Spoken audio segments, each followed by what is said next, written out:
is Kishen from first year philosophy. So I'm going to take my seminar based on genetic phenomenology. I have particularly quoted an introduction because genetic phenomenology is in itself a vast, deep topic, and it's not so easy to delve into this topic just like that. So I'm just going to give an introduction of it. So before genetic phenomenology, let's understand what phenomenology is. So phenomenology is basically in Latin it's like in Greek word it's called phenomenon. So it means that things that appears. So the seeds of phenomenology we can see is coming from the Kant's distinction of phenomena and phenomena. So it's like phenomenology was took what if phenomenology was started from the Plato's time and it took a totally different track to Plato's allegory of case. So as we can see that in the Greek period, Plato he claimed that there is a perfect realm of unchanging reality where everything is constant, and our reality, the external world that we see, is basically an emulation of that reality which is imperfect and it's constantly getting changed. So he denied the sense approach. So what phenomenology is trying to do is basically trying to study and it tries to make an objective study of the system, and it involves all of things like seeing, hearing, and in the next slide we will try to look at the founder of phenomenology and what he tries to implement. And these are the four main thinkers. So it started with Husserl. So his phenomenology was more on a transcendental level, and I'll be coming to this slide to explain some more points. We'll just go to the next slide. So it was introduced in the early 20th century and late 19th century, and the central feature is intentionality. So I would like to introduce this bracketing concept where you approach a phenomenon and by, you could say, suspending all the conceived notions, judgments, your past judgments about it, and try to understand that particular object in its raw form. And after that, you try to find what the fundamental essence is with the consciousness that is correlating with the object. And so intentionality is basically what's happening here. You could say, interaction between the structures of consciousness and its types. So structures of consciousness obviously includes perception, memory, retention, judging, and etc. And so this is like a brief about Edmund Husserl's phenomenology. Now we go to Martin Heidegger's phenomenology, where he takes a different approach to phenomenology altogether.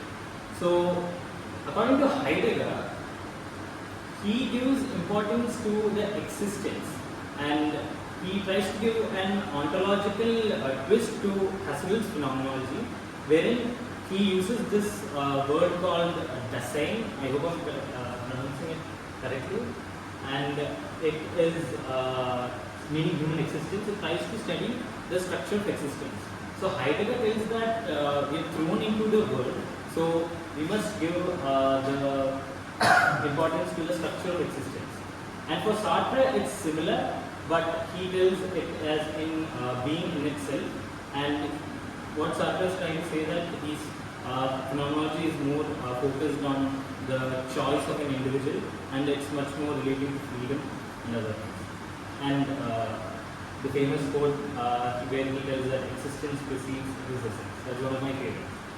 And next we have Merleau-Ponty's phenomenology, where he gives emphasis to perception. In fact, this is last slide.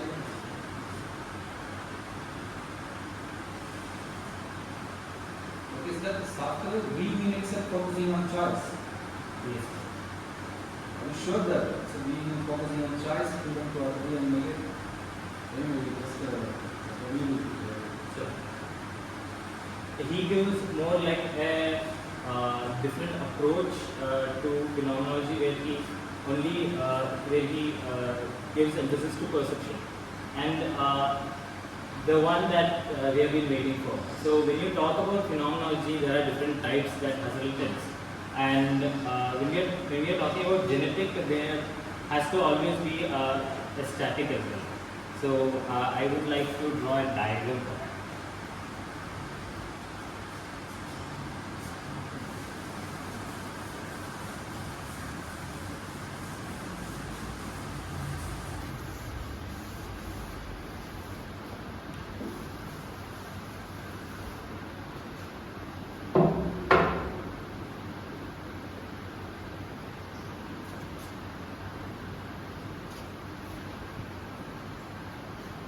So static phenomenology, as it's written here, tries to study the finished product, and genetic phenomenology tries to understand you could say, the layers, the structures of the constitution.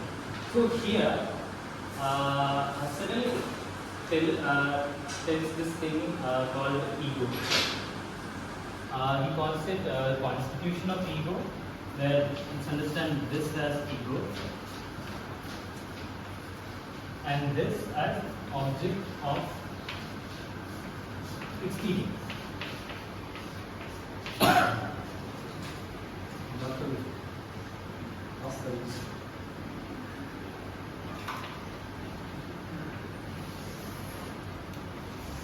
Get sign from problem like sign.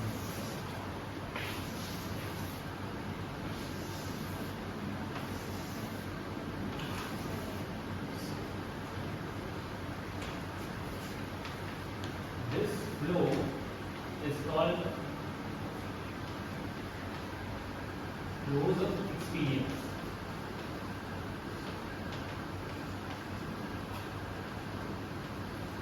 So what static phenomenology is trying to do is that it tries to understand the intentions and consciousness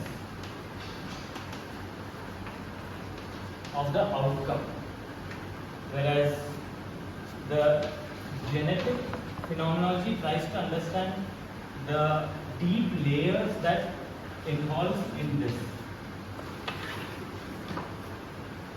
And for this whole thing to be unified and to understand for ourselves, we need the ego, that is, to say, the